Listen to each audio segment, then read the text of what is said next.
Well, hello and welcome to Saturday Ocean Sip with the Triple A's plus Miss M. Hello, ladies. How are you with this beautiful yellow on the beach? Talk Doing back to good. me. Doing good. Loving the sunshine. Loving the yellow. Yes, Yep. I am. I They am call me definitely Melody. loving the yellow. So we have Miss Andrea, Miss Anitra taking that sip, and our lovely Miss M. And as you know, this is August. It is Saturday sip time. So, what's on the plate for us today? So, we're going to have a little bit of food. We're going to do a little bit of drink. And, we have our mixologist out there, Miss Anitra. She's going to walk us through a couple of drinks that I think we should definitely put in our repertoire. And also, we have the current events. Our president, he is showing his tail again, and we need to talk about it. And last but not least, we always pay homage and an update on our beautiful soul that has gone from us, Nolan Wells. So, with that said, let's go ahead. Anita, why don't you set up our um you know what? We was gonna go with a pina colada. Let's do a good old fashioned margarita. How about that? Margarita, Margarita, that's her name. So it is the origin of margaritas are very controversial. So it's a little bit of this, a little bit of that, but after you listen to it, I'll tell you some little facts about it. Let's learn about margarita. Sound like a plan. A beloved cocktail combining tequila, lime juice, and orange liqueur, has a rich and somewhat debated history. Many believe its origins trace back to the 1930s in Mexico, though several stories claim to explain its creation. One popular tale suggests that it was invented by bartender Carlos Danny Herrera at his Tijuana bar, La Guera, for a showgirl named Marjorie King, who was allergic to many spirits but could enjoy tequila. Another story credits the margarita to a Dallas socialite named Margarita Sames, who supposedly mixed the drink for her guests at a party in the late 1940s, leading to its rise in popularity. Regardless of its exact origins, the margarita gained widespread acclaim in the United States during the 1970s, becoming a staple of American cocktail culture. Today, margaritas come in various styles, including frozen, on the rocks, and flavored variations, making them a versatile and timeless favorite. Curious for more? Explore our channel and help us grow. So go ahead, So, talk to us. well, sometimes you can get it with a little salt on the rim. That's how I like mine. Some people like it with sugar and a twist of lime. It's whatever. If you're sober, get you a mocktail or no tails at all. How about that? Good luck on that. But it's great. It's a summertime favorite. You can get it slushy or just on the rocks with all kinds of flavors. And it has a little rich history. Who do you think it came from? And one of the favorite people that always ordered it back in the day and helped popularize it was Ava Gardner and Fred Astaire. When they traveled like to Cuba and other places, exotic ports, they would always order it, and then their friends started loving it, and so on and so forth. So if you get a chance sometimes, and you can, enjoy a margarita, and think about the lady whose name it might have came from.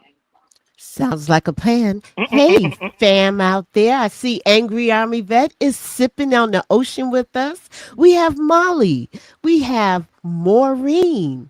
We also have Lex. Hey, Lex, let's take a Hi, sip. Lex. We do have Miss Katie. I hope you guys like and subscribe. Make sure you do that. And not to mention, I see Miss Maureen. Welcome, welcome, welcome, beautiful soul. So, y'all take a sip. And let's go into the next madness. You know what's going on out there. Hey, Miss M, set us up with this video. Yeah, I had actually forgotten that this was happening. But when I woke up this morning to get my little updates on the news and everything, I saw this idiot just, making a total butt of himself. And so I just thought we'd keep you guys informed since this just happened, just to let you know. Here we go. Why not? Let's have a little bit of fun. I said, what do we do here? Is this supposed to be fun? Am I supposed to be serious? Am I supposed to be a comedian? So I guess you said maybe a little bit of everything. I know one thing I could never have done the speech that I had ready just a short while. Oh, that was going to be a doozy. I was so psyched. I was going to rip people. And I don't know, just something changed. It's really for the better, but I just wouldn't want to do that. But we'll do a little ripping if you don't mind. But it is true. I said, how do we handle this? It's going to be a different kind of an evening, and it is. And in many ways, it's a more beautiful evening, actually. But I want to personally congratulate CNN's Caitlin Collins on receiving her award. It was all about me. It's a fake. She shouldn't get the award. It was a fake, but I didn't mind. I said, Caitlin, congratulations. But it was fake. There's no question about it. But she's a young, attractive woman. She never smiles. I said, Caitlin, do you have a smile? Smile. You have a nice position. You're at CNN Fake News. You should be a happy person. So smile, Caitlin. Just smile. But we attack, and I thought Caitlin had really made it big with a major new sponsorship. But then I informed her that it wasn't her on the Bud Light can. It was Dylan Mulvaney.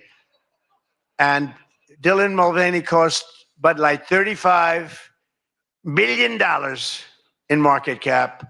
That was the worst commercial ever made, by the way, for those few people that want to hear that. Most people don't care, but I would. I wouldn't want to hire Dylan any. Wait a minute. Is he calling Caitlin Collins a trans? Wait a minute. What is he saying? Help me out, Mo. Sounded like an insult to me, and it wasn't funny. It wasn't funny. Not at all. And it Caitlin sounds like he was trying to convince is- her that it wasn't her. But Caitlin Collins is serious about her business. She's trying to give us the real news, not that BS news. So sometimes she will not smile, and she'll smile when it's accordingly. Help me out, folks. Start hitting Let's that be- chat. Let's be honest. Anytime Dealing with soon. him, what is there to smile about? Exactly.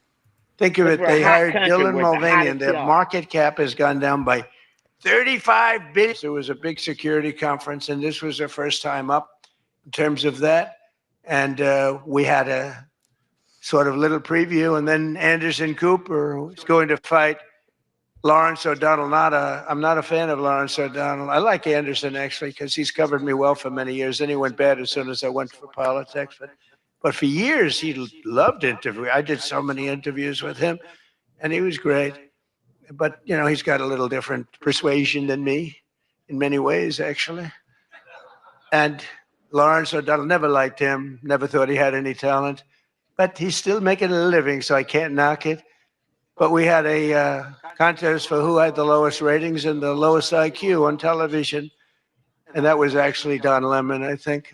When I said that he's the dumbest man on television, I said, when you say some things, you never make a comeback. It's not like, oh, gee, hey, Don, let's have dinner some night. Lies. The All dumbest man on television is him. Thank That you. was painful. That was painful. But it goes back to his ingrained racism. Because no matter what, the black one gonna get it at the end. Well, think about it. That And clip win. had three things going on: misogyny, homophobia, and racism, all wrapped up in a tidy little bow. Absolutely. Oh, Hey, son, what is kid. our supporters and viewers and audience saying, Momo? What do they have to say about this? Well, Katie made a very good point. He's trying to say Dylan is ugly, which she isn't, and that she looks like a trans man, even though both Caitlin and Dylan are gorgeous, and I agree with that. Me too. And here we go. And why he worried about whose money got lost? Ain't none of his. And this is my mommy, and she said I couldn't watch it but for a few minutes, so incoherent. She did better than me. I wasn't even trying to tune in. I figured I would depend on the clips. Thank you very much. The man is mad because it's a transatlantic. He thinks the Atlantic is trans, so we got problems, is what I'm saying. The man's not very bright. He thinks everything is transgender mice, everything. He gets all panicky, and he has no clue. And you can't fix stupid. I hear you, Maureen. He is such an idiot. Yes, he is. Absolutely. Mm-hmm. Mm-hmm. Absolutely. Why did they go to this event? I'm not sure. I'm not really sure why they Well, went And to then the the people event. have to. in actuality, the journalists, some opted not to go because he was invited and they knew that he was going to be showing up. But this is actually an event for the journalists. So he was an invited guest. It was not his event, even though he did the longest speech, I think they said, of any president that has ever shown up at the event. He spoke for over an hour So, and it was Andrea, what's your ridiculous. take on this? Well, I think if you're the president of the United States, the last thing you should be doing is being insulting all the time. I mean, he doesn't speak on the war. He doesn't speak on lowering gas prices or lowering food prices. I think he should just, let us know what's going on in the country instead of being insulting. That's beneath the dignity of the office. It surely is. Well, I know you guys have another clip that you guys want to share with them. Anybody want to set this one up? Wolf looking like he gonna sell us some fried chicken, and I'll leave Yes. it alone after that. This one again was the journalist that he actually sued for bringing up the story about his signature on the birthday card. She was getting an award, and the thing about this that I wanted everybody to see is the way that Wolf Blitzer pulled no punches. He just went in on the truth. And Oh, then the lady that actually received the award wouldn't shake his hand. Mm. wouldn't shake whose hand? Trump's? Wolf Blitzers. Trump's hand. Yeah, Oh, Oh, Trump's Trump. hand. okay. Well, let's watch the tape, For guys. courage and accountability, named for the legendary Washington Post publisher, and it comes with a prize of $10,000. This year's award goes to the Wall Street Journal.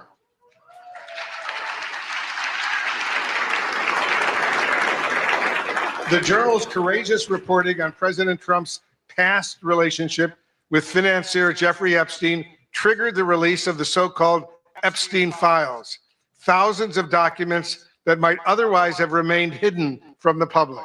And despite the president's threat of a lawsuit, the Journal published a story about a provocative letter to Epstein bearing President Trump's signature. Trump quickly filed a $20 billion lawsuit against the Journal, revealing reporter Khadija Safdar's home address. Her Dumbass. family had to be relocated. The Journal was kicked off of Air Force One, but the reporters continue to file revelatory stories. Please welcome the winners of the Katharine Graham Award from the Wall Street Journal. Khadija Safdar, Sadie Gurman, Annie Linsky, Josh Dawsey again, Alex Leary, Rebecca Ballhaus, and Ryan Barber. Their colleague, Joe Palazzolo, could not attend tonight.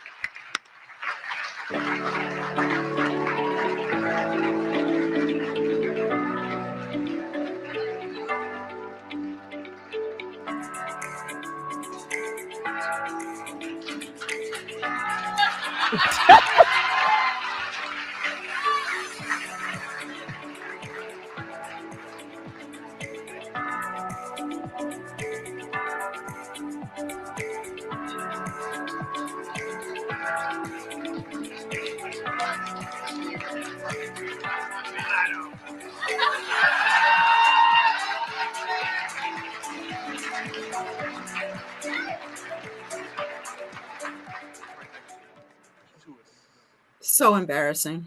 So If I'm not shaking your hand, bitch, was a person. I wouldn't have shook his you hand. can't either. really She was like, blame no, her. I'm not even gonna compromise myself with your taint. You really can't And he has blame that her. big rash on his hand. So why would I want to shake his hand? Ooh. You Are see you that saying the rash? president have the cooties? He got the cooties, and I can't touch him. He's in touch too many people. Is that what you saying? That the president Like have the cooties? he got the cooties.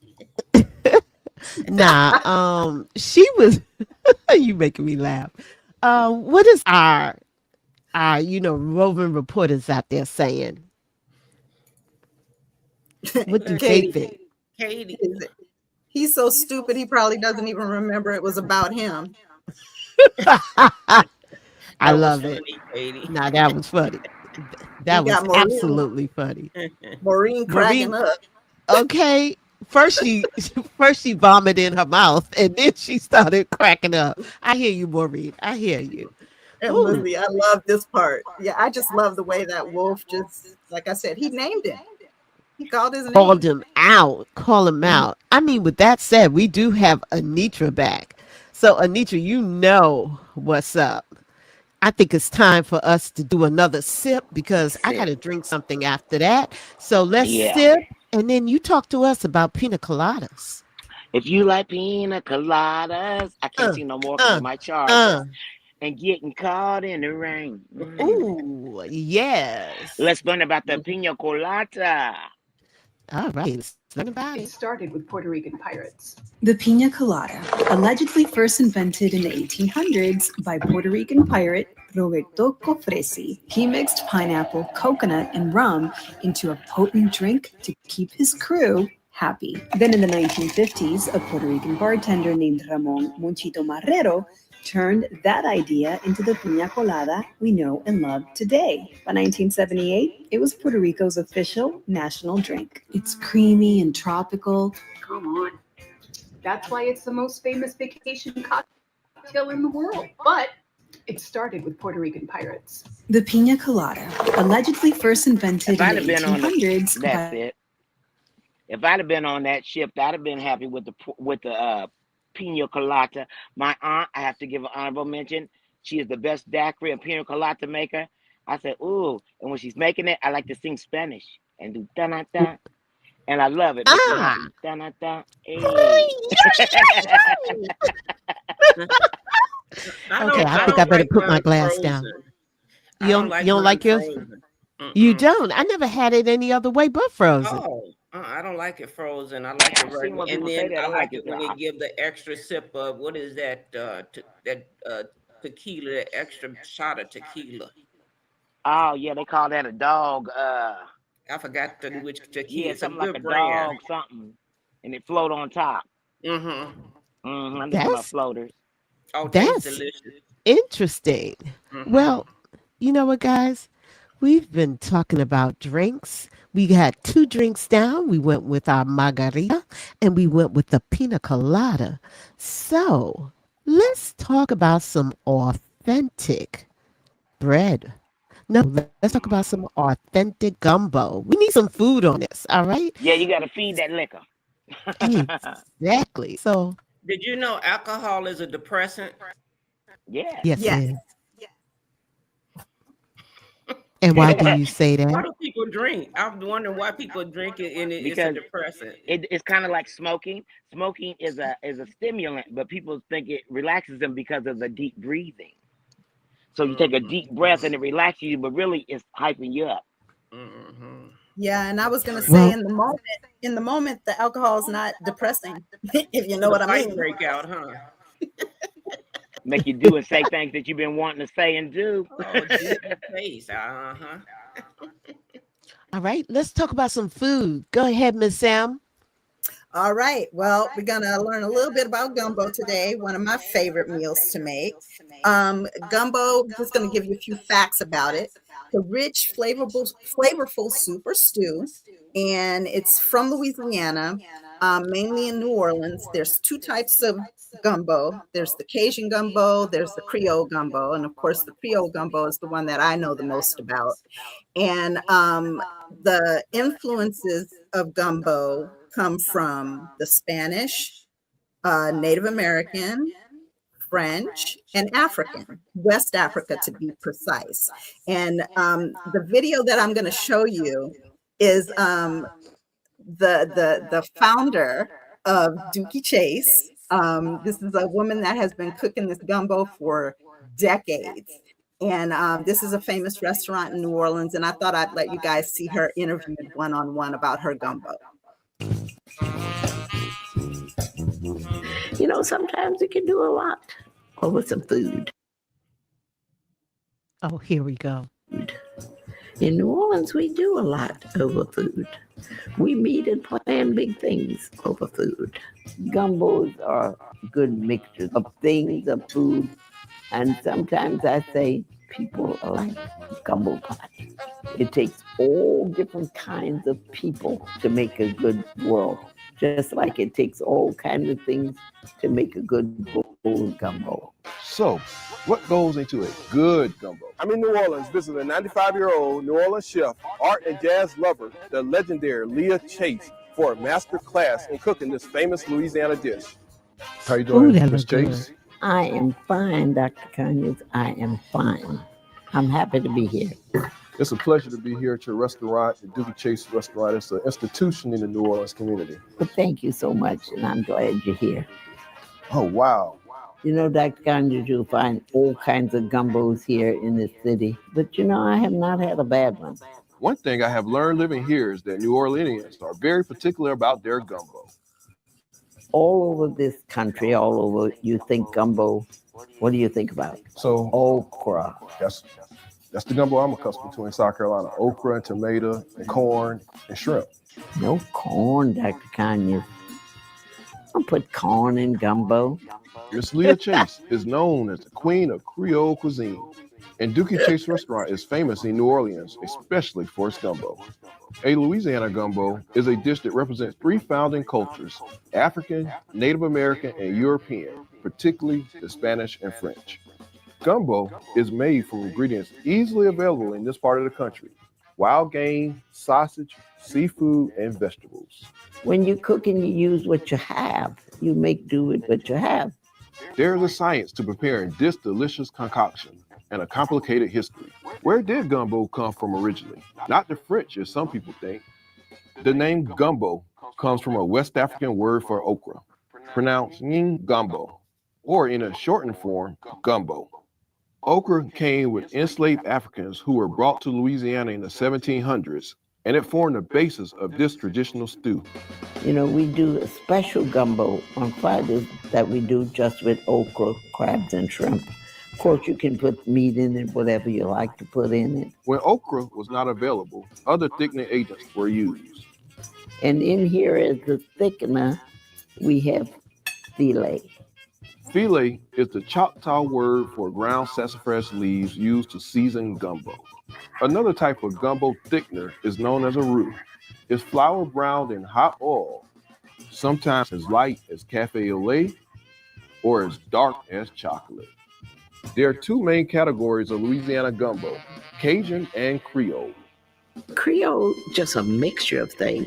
What I call the original mixture in New Orleans, and that was the mixture of French and Spanish.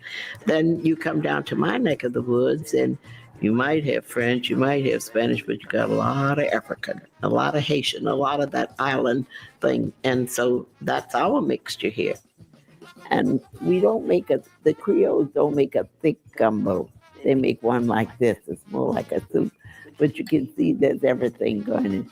And I tell the customers, it's just like going fishing. You get what you get. You get what you get? You get what you get. So look, we You have might get a piece of chicken. You might get a shrimp. You might get a sausage. Get a little piece of veal stew. Now, I never knew why the Creoles put veal stew in it. But then when I realized the Creoles of color like meat in everything. So I think the meat, the veal stew was just to add. So when you ate a bowl of gumbo, you had a hearty meal. a hearty meal, kind of like a beef Because, stew. yeah, the stew, it was no beef, darling, No veal. veal. You know, the Creoles worked with veal. It picked up the flavor from all the other ingredients. And that stew tastes so good when you get a piece of it. That veal, I'm gonna have to try that. Mm-hmm. Then there's the type of Creole gumbo Miss Chase is famous for, on one day every year. It's gonna get crazy out there. Feel crazy. On Holy Thursday, the day before Good Friday and Easter, this is the place to be. And I think your famous gumbo's the herbs. Gumbo's there. Zerb. Oh, she don't correct me. Thank you. And that's all I serve today is gumbo zeb and fried chicken. Basically, it's greens. Lots of them. Today we have turnip greens, spinach. We have mustard greens, kale, Swiss chard. We put cabbage in it. We used to put peppergrass in it. The Creoles would go around, but you can't find the peppergrass anymore. So I use watercress and arugula and give it that little bite. You grind them all and boil them down with onions and a lot of seasonings in it. Spicy Creole sausage, ham, chicken, and stewed meat. It's a lot of work. But the real secret, it's a numbers game. You have to put uneven numbers. Even numbers, bad luck. So you put uneven numbers of green. I say you will acquire a new friend for every green I have in the pot. So if I do 9 greens, you're going to get 9 new friends. And one of them will be rich. Well, hopefully I'm in that pot, one of your friends, but I don't know if I'm the rich one. We get the rich friend. Hello, Jackie. Oh, my goodness, Jackie, you're here. Your Holy Thursday. Thank you so much. This lady has been coming for years. Yeah, we've gone white together, I think. Look, let me bow to you. I'm gonna bow to you right now. That's what I'm gonna do. You look good, girl. I'm hanging, but they come. I don't care who you are. You coming on Holy Thursday and get that couple. Well, that's a big deal in New Orleans. It's a big deal. They It's a look big forward. deal in this house. We served about 1,500 people 1,500 people. on Holy Thursday, Wow. and we served out. It's so much fun. The other main type of gumbo is Cajun gumbo. Cajun gumbo is most often made with a very dark roux. Both Cajun and Creole rely heavily on what's known as the Trinity: chopped and sauteed onion, celery, and bell pepper. Looking at this crowd, it's hard to believe that Hurricane Katrina nearly destroyed this restaurant in 2005. Dookie Chases has weathered lots of storms over the years. People came before integration because if they had to meet with Black people, they either met in the church or they met here. And then you see, we'd get all the musicians when they get off. Well, you know, Ray Charles, this was Ray's place. When Pete Fountain would close, when Al Hurt had his place on Bourbon Street, Lena Horne always liked her fried chicken. Sarah Vaughan was a sweetheart, and she liked stuffed crabs. I love to eat. I love food. Love to see other people eat. And when you see people enjoy food, they are so happy enjoying that food. And I think mostly that's why I like to cook. So how about this? We put some of your gumbo next to my whole hog, and what can we do? We'll have a good dinner. We can change the world. We can change the world because you come over and we invite you over to eat that hog and that gumbo. Then we can talk about everything.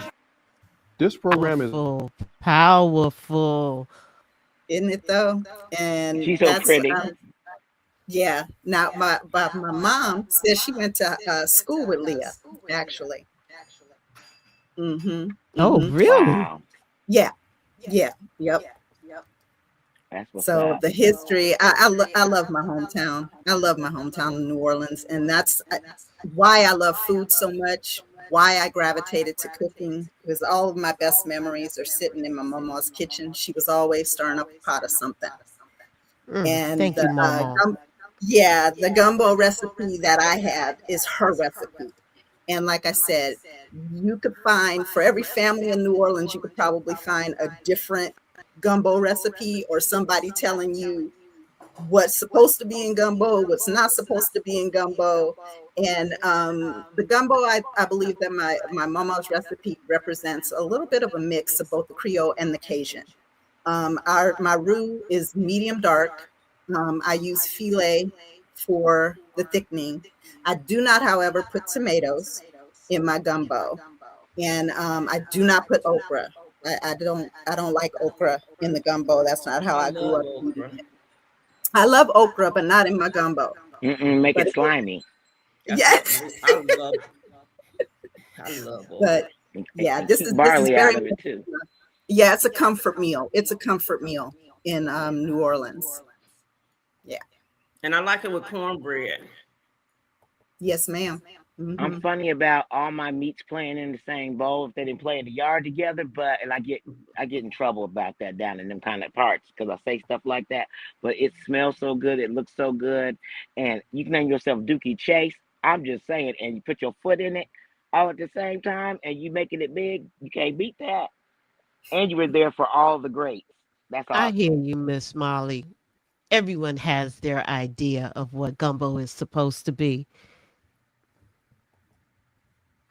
It's a wonderful cultural bowl of of all different people coming together to create something. And I think that's what makes it the beautiful part of it. Yeah. Someone, Yeah. so Momo, on the screen you have a recipe. Yeah. Now, this was a recipe that I found because I'm going to be honest with you guys. I wasn't going to put my family recipe up there, but no,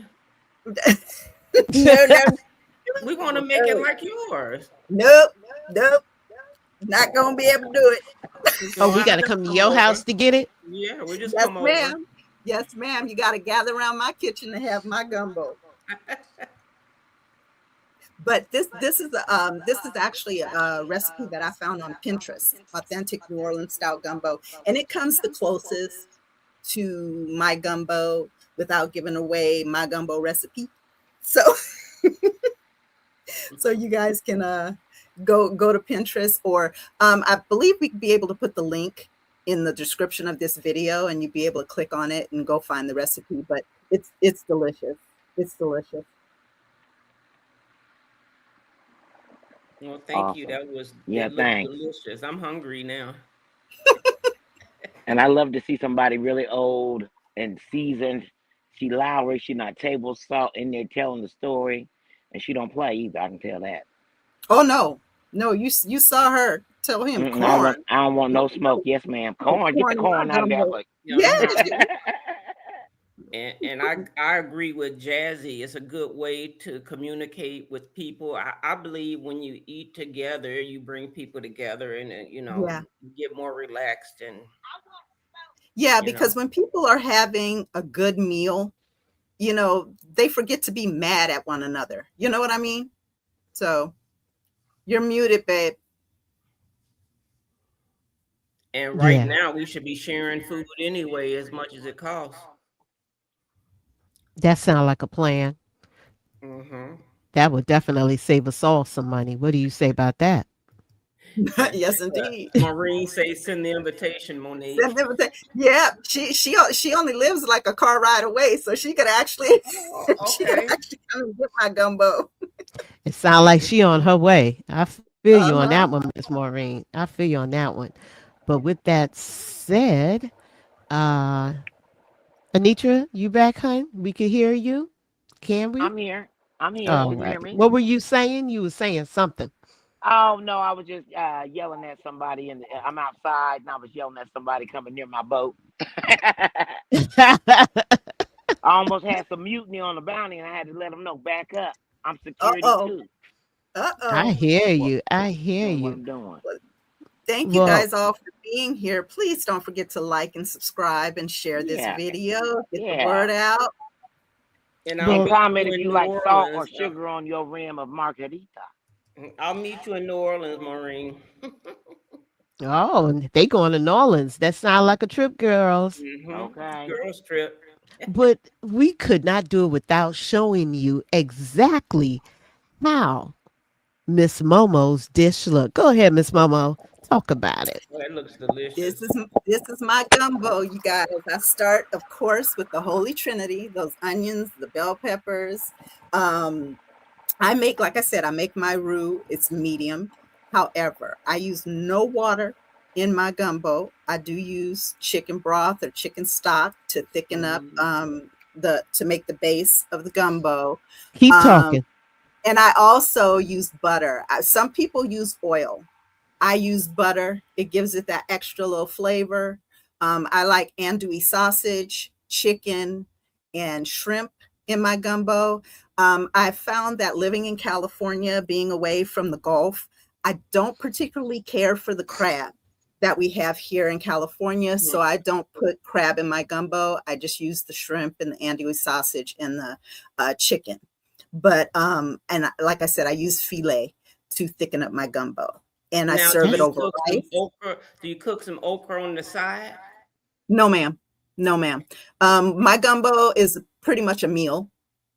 So I don't always have cornbread on the side. A lot of times I'll just get a good French bread and slice it with some butter on it and put it on the side instead of cornbread. I find that I find that the French bread enhances the flavors a little bit more than the cornbread.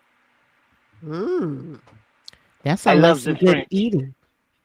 You love the French? I love the French. I love to look at the picture, and then I get my mousse, and I have a cigarette, and I think about it with my cocktail. A cigarette.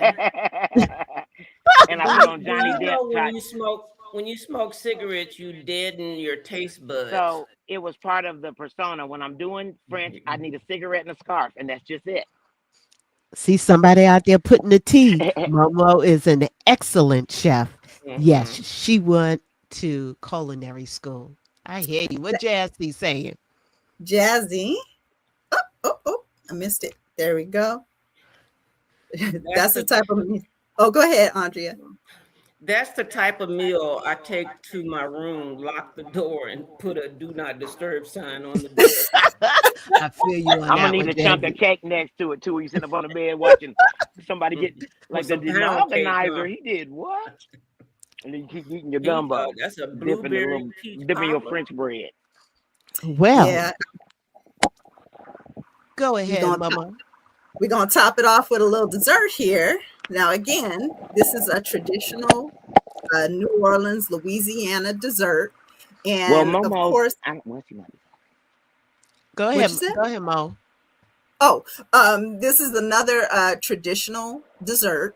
Again, it could be made with cream sauce. It could be made with bourbon sauce, rum sauce, but I like to make mine with the cream sauce. My mom makes an excellent bourbon sauce, but I like to make mine with the cream sauce. And basically how it started off was cooks would take like day-old stale bread, and they didn't want to throw it away. So what they would do is they would soak it like in a cream, sugar, and egg mixture, soak it up, put it in the oven, and basically there you have it. It's literally a bread pudding, and what sets it off is the type of sauce that you use on it. So we also have a video of a traditional bread pudding with a rum sauce. Pudding. Here's how to make a classic New Orleans bread pudding with bourbon sauce. Bourbon sauce, sorry. To get started, soak 1 cup of raisins for an hour or two in a 1/4 cup of bourbon whiskey. Take 1 loaf of rustic French bread that is at least a day or two old and cut it into 1-inch cubes. We are using slightly stale bread because we want the bread to be a little dry. That way it will hold up better when you soak it in milk in the next step. Pour 1 quart of milk into a large bowl. Add the bread and press it into the milk with your hands so that it gets completely soaked with the milk.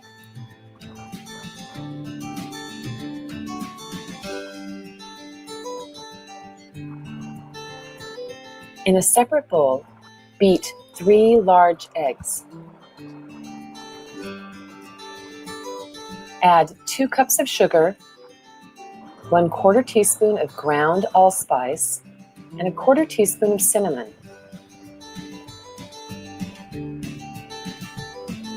Whisk until smooth, then whisk in 2 tablespoons of vanilla extract.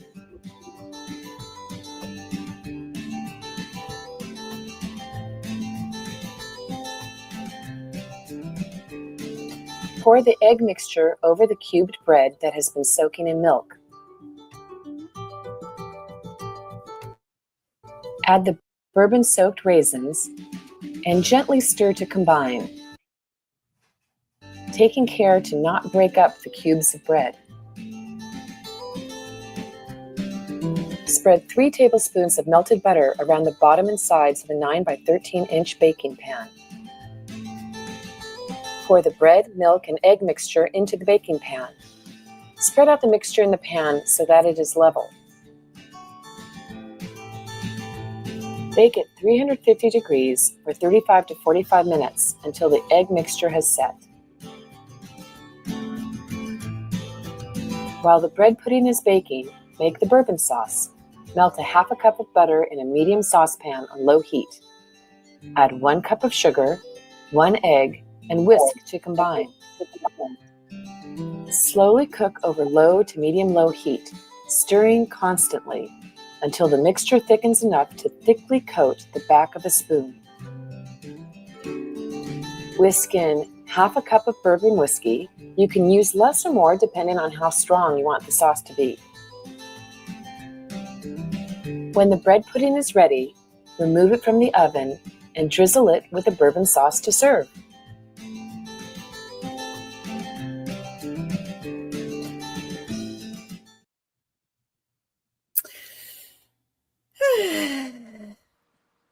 And there you have it. Dessert. Dessert. We got the drinks, we got the main meal, and we got the dessert. So there you go. It looks good. And yeah, and I like to top mine with ice cream. I like everything warm, topped with vanilla ice cream. You just can't beat it. Hmm. I had peach cobbler last night with vanilla ice cream. We're just gonna leave it at that. Oh, so Is good. that for your birthday? Yeah, it went down. No, I know it did. It does look delicious, Jazzy. Yeah. Food is a good time. It just brings people together and you can talk and you forget what you're saying and you kind of loosen up and just get to grubbing, and it's great. Yeah. And I'm from the parts where we say "Dem's good eats." Damn good. Yeah. Dem's good And eats. as somebody that just really enjoys cooking, I think I delight in watching people enjoy the food that I cook. It makes me happy. It makes me very, very happy to see people enjoying a good meal. I like somebody yell out, "Who made a potato salad?" I'm like, me. Excuse me. And then you start naming the other, and you try the macaroni and cheese, don't get mixed up. Well, this is a good time to take a sip, ladies. Let's sip before we go into the next. This one is definitely heartbreaking, but we want to make sure that we give you an update on Mr. Nolan Wells. So, Momo, set this one up for us. In regards to the analyst. In regards to the analysts, I ran into this and I wanted to share it because a lot of people have been asking questions about why aren't we getting more information? Why are they holding back? And I think that she did a pretty good job of explaining exactly why there's certain amounts of information that we're not actually getting. Hey everyone, it's Chantel Davis, and some of you may know that I've been closely following the Nolan Wells death investigation. So just in case you didn't know, the district attorney in Jackson County released a video yesterday on her social media platform, pretty much saying that she will not be releasing any evidence or details regarding the case until it is presented to a grand jury. She also instructed other agencies involved in the investigation to not also speak publicly about this case. Now, there were a lot of mixed emotions once this video was released. You had some people, praising the district attorney for making this post, saying and asking people to just be patient as this moves through the legal process. But then you had others saying, they still want answers. There's still a lot of unanswered questions concerning Nolan's death. And the primary question is what happened to Nolan, especially the fact that we still don't know what that original autopsy report says at this time. So what I did was I did contact the district attorney's office to try to see if the autopsy report would even be sealed before going to the grand jury.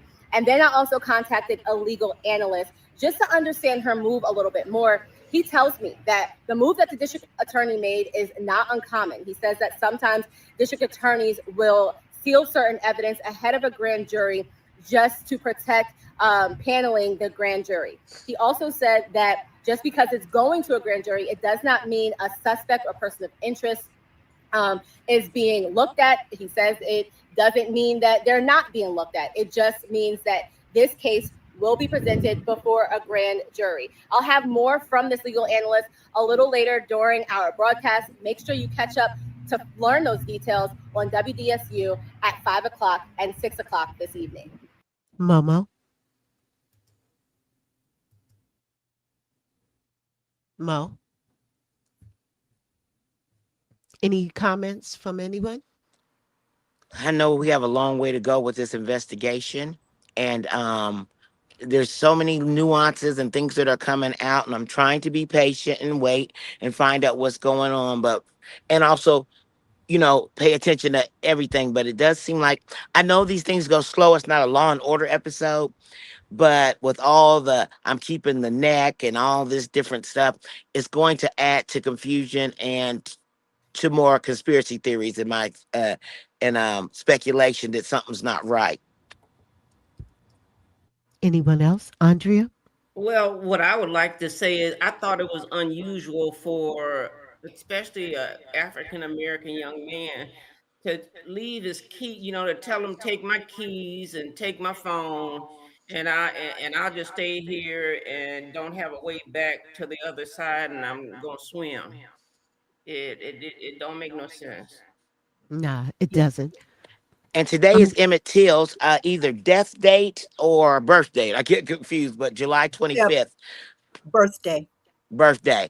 And Governor Pritzker is making it Emmett Till Day, I believe, in Illinois now, but don't get me to lying. That's good. And I think that's great because Emmett catapulted and made the world say, okay, that's enough. Okay, that's really enough. And I credit him with some of the civil rights things that they're trying to take away from us now that catapulted that in my life. So thanks, Emmett.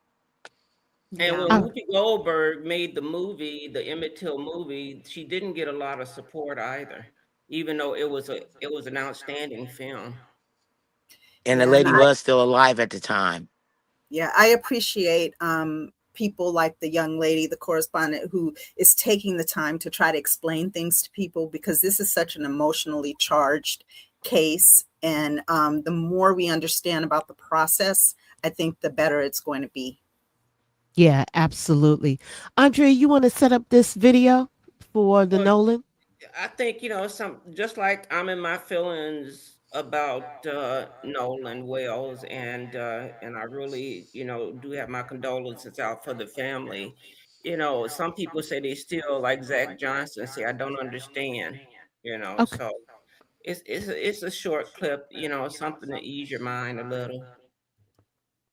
3 white boys up that had anything to do with that Nolan Wells situation.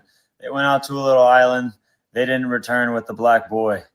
It is pretty bad. If it was 3 black boys and a little white man that they had left, they would all be in prison right now. Let's go ahead and make this right for that black man, Nolan Wells. Rest in peace, my man. Yeah, I'm not going to lie. They got to lock those 3 white boys up that had anything to do with that Nolan Wells situation. They went out to a little island. They didn't return with the black boy. It is pretty bad. If it was 3 black boys and a little white man that they had left, they would all be in prison right now. Let's go ahead and make this right for that black man, Nolan Wells. Rest in peace, my man. So we hear you on that. Absolutely. To me, it reflects on the haves and have-nots as well, because when I talked about, where are these 3 white young men, and they said they've all lawyered up, and their mother has taken them away. The mothers have taken them away from the community so that they don't have to speak on it right now. But a lot of people in the Black community might not have had the income to go away and not answer questions yet. They would be in jail pending the investigation, at least for a little while. I'm going to have to play devil's advocate and say that if I was in the same situation, I would get a lawyer too. I ain't going to lie to you. It's the prudent thing to do. We don't like it, but that's their right. So I'm not going to take that away from them because I want the same right to me. But I do believe at the very least, there is a moral failure here. And the fact that nobody's coming in and saying, hey, I screwed up, should have looked out for my boy is my problem. And if that would have came out from the beginning, I think we wouldn't even be right here right now. And that's why I think something is amiss. Well, and see, and one thing I was pointing out is everybody doesn't have the means to lawyer up. That was what I I said. understand what you're saying, but If that's I not their had the money fault. to lawyer up, I would lawyer up as well. But Exactly. everybody But it's doesn't their have it. right. So you can't say that because somebody can't afford it. That's not their fault that they can afford it. I don't want to do that because that's, to me, the same thing that people are trying to do to us and to other people. I think what's fair is fair. If you got more money, but Nolan wasn't broke. So it don't apply in this case, in this situation, in my opinion. But I get it overall. But to say that, to me, is their right, and I can't take their rights away if I don't have a right. They got the right to This remain has silent. this has nothing to do with rights. Is my point. It I'm not has talking to. about rights. My It point. Not talking about Nitra's point. I'm talking about my point is that everyone doesn't necessarily have the money to lawyer up. Is what I said. I understand, but you're not listening to me, and I'm saying, yeah, they don't. But what I'm saying is, it's still an option. It's sad if they don't, but most people don't, black or That's what Well, I white. said. You did well, I'm say gonna jump in here, and I okay. would like the tip line. The purpose of putting this photo up, Mo, Mhm. could you go ahead and read that tip line? We need that tip line because if you know something, say something, please. If you have a photo, send it out. What's that tip number? Area code 228-769-3063. And that's for any information. If you have a photo, something could be in the background. If you saw something, it doesn't matter how insignificant, it may prove crucial to the case. So please, that number again is 228-769-3063. Thank you, Mo. Thank you, ladies, for your insight. We all want answers. And we did Yes. a show Thursday, and if you haven't seen that show, please check it out. Not only we want answers for Nolan Well, we need answers for our military. We need answers for the BS that's going on in Washington. And why are we sitting on the sidelines letting it happen? We got to be culpable, folks. Let's be honest. But guess what? I'm going back into my Zen. I'm about to get back on this ship. Y'all could keep on with the madness and let's take a sip. How about that? Are we sipping? We're Yeah, sipping. we always sipping. Okay. But sometimes I know we do have to bring the truth out. We got to say what we mean and mean what we say. And I'm always about that. And guess what, guys? You get it right here. So let's continue with our next one. We haven't talked about a daiquiri. Talk to me, Anitra, about the daiquiri. Daiquiri is one of my favorite drinks, and it's very simple to make. My aunt makes a frozen one to make you go, ow. But anyway, I love it, and we'll see where it comes from and what it's made of, and come right back and talk about it for a second. For poolside parties, let's set the record straight. The real daiquiri is pure elegance. Just 3 ingredients: white rum, fresh lime juice, and a splash of simple syrup. Give it a good shake, strain into a chilled glass, and you've got a classic. Born in Cuba back in 1898, this zesty tipple was concocted by American engineer Jennings Cox to keep cool in the heat. Even Ernest Hemingway was a fan, though he liked his with no sugar and double the rum, so skip the blender. The classic daiquiri is crisp, citrusy, and timeless. If you loved this cocktail fact, give us a like, share, and subscribe for more spirited stories. Ever? Sounds think like that's a cool. plan. And it's Cuba again, so without Cuba, we don't have these drinks a lot of times, and I think it's so delicious. And again, the different variations and whipped cream and all that. And the thing about it is, they taste delicious without alcohol in them as well. And you can always add a splash of this or that in it to your liking, some extra fruit, and it's a refreshing, fun way to interact and have fun with people and to end your evening or start it. That sounds like a plan. And what now? I know you have frozen daiquiris, but Yeah. this is the one that they did this one without being frozen, like you normally Right. say, right, Andrea? Yeah, I prefer mine like that.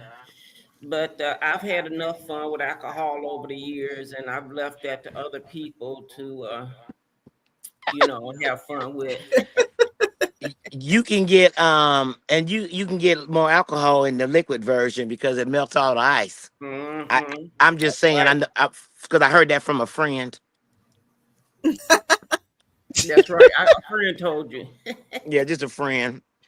Oh, Lord. Well, I'm going to switch gears on you while we take a sip.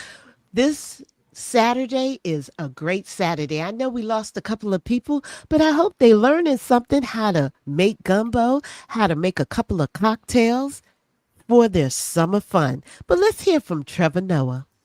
Women in particular, they know what shit is, genuinely.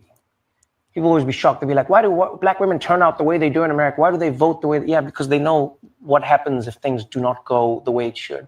They cannot afford to around and find out. And to black women who have taught me, all of them, I mean, the scholars online, the authors, everybody, the Roxane Gays, the Tressie McMillan Cottons, I'll remember the names, the Zoe Tamudzis, the brilliant, brilliant women have taken the time to inform me, to educate me, to argue with me. The Tarana Burks who, laughed with me, talking about everything from sexual assaults to just what life is like. Yeah, man, I'll tell you now, do yourself a favor. You truly want to know what to do or how to do it, or maybe the best way or the most equitable way, talk to black women. They're a lot of the reason that I'm here. And so I'm grateful to them. I'm grateful to every single one of you. This has been an honor. Thank you. Thank you, Trevor, for taking up for the black woman. Ladies, hey. I call him Hell Noah. Just Used to be my man. Crown. Adjust your crown, because we are queens, and we're definitely, all of us ladies are queens. Spanish, the Latinos absolutely is a queen. We have our Mexicanas are queens. We have it. So fix your crown, because we're so happy you're here, because we don't tell you enough how beautiful you are inside and out. And thank you for taking care of someone else's child. Thank you for keeping us on this. Miss Maureen is here, and she's just giving power to us. And we love you, Miss Maureen, for that. Okay, we definitely going to wrap up with one of our other drinks before we go into a couple of funnies. It's my favorite. Uh-oh. We are going to talk about the mojito. And I haven't really been a fan of the mojito, but I've learned some things about the mojito. And it was really invented at first to help with scurvy, they say, and to a medicinal drink to help with environmental changes, allergy changes when the people had went to colonize the islands, I do believe. But we'll let this young man tell us a little bit about the mojito. The mojito is a Cuban punch that dates back to the late 16th century, when Francis Drake, a British explorer under Elizabeth I, and his crew set foot on the shores of Cuba and discovered a local concoction that could cure tropical illnesses. It was originally made by the Taínos with aguardiente, a sugarcane firewater that was mixed with zesty lime, cooling mint, and sugar. Over the centuries, rum then replaced aguardiente, and soda water was added to the recipe, creating a refreshing beverage perfectly suited to the Caribbean climate. Here, I'm making a twist on the original recipe, swapping out the soda water with bitter lemon soda from the great gentleman for a unique and even more refreshing twist. Let me know which cocktail you'd like to hear about next. Cheers. Here's the history. Cheers. Yeah, so you never know. Medicinal. My grandfather used to take horehound candy and rock candy and alcohol and make it into a cough syrup for his kids. And once we found out, we got a little tipsy off of it. We was like, we sick. Anyway, like the kids is laid out. What y'all give them? Some of that cough syrup. I'll be like, anyway, but it helped us, helped clear us up, and the things they used to do to save themselves. And again, it's the Cubans. So here we are. Havana, Cuba, where most of this stuff went down. And I think it's great that it got out and everybody. And if you disagree with the origin of it, tell us your story. Let us know where you think it came from or what you've been told. And enjoy your summer. Drink, love, and eat. Yeah, mojito is my favorite. I love a mojito. It's beautiful. Mm-hmm. And now you know to help with the island. A group of Black children in an apartment complex who told their Latino neighbors to stay inside because ICE was in the complex looking for immigrants. They went outside with water guns, water balloons, buckets of water. I mean, water, everything, and started spraying. They started spraying the ICE agents. I mean, they got them soaked to the point where the ICE agents had to leave. Well, that's great. That's hilarious. That I can is. see them now with the super soakers and big old water balloons just over the hill.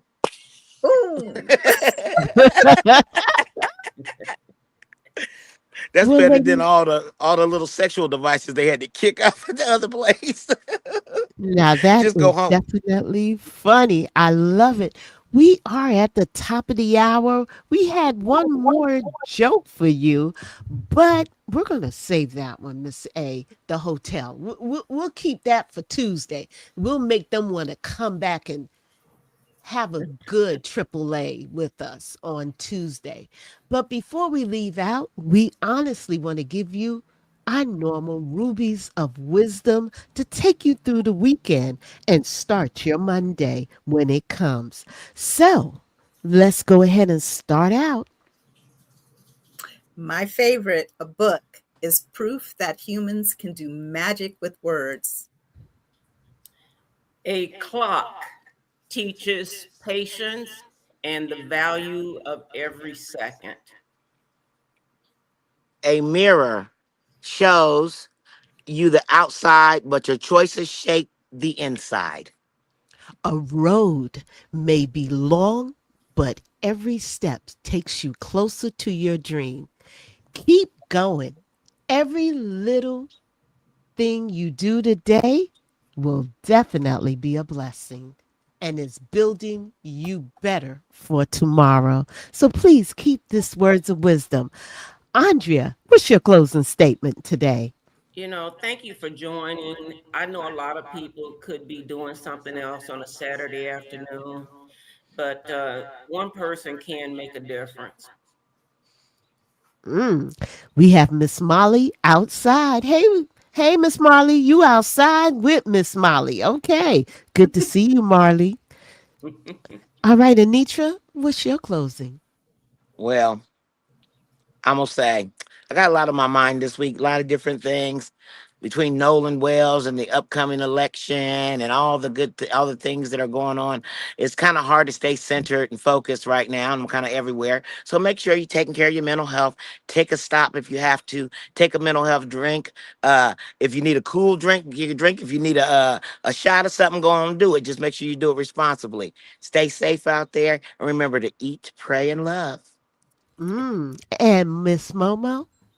Yeah, I just wanted to say I know this show was a mixture of fun, little serious, little fun, and I just wanted to point out that between the drinks and the food and everything we have going on, remember, we could not have the vibrant culture that we have here in America without immigrants, without diversity.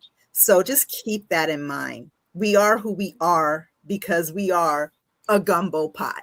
Right? That's right. That is right. And it's our voice with you. So Miss Maureen, Marley, Miss Molly, definitely Jazzy Renee, Angry Army Vet. I'm doing roll call right now to some of the people that have been supporting us over there. Miss Connie, I see you. Absolutely. I see that Katie and probably Lori already went on. But thank you, everyone, for just spending Saturday afternoon with us. We're here every Tuesdays and Thursdays, and we're also back on Saturday at 3 p.m. Eastern Time. For Tuesdays and Thursdays, we show up here at 7:30 Eastern Standard Times. On behalf of all these beautiful queens, we say cheers, take a sip, and have a great weekend. Be blessed. Thank you.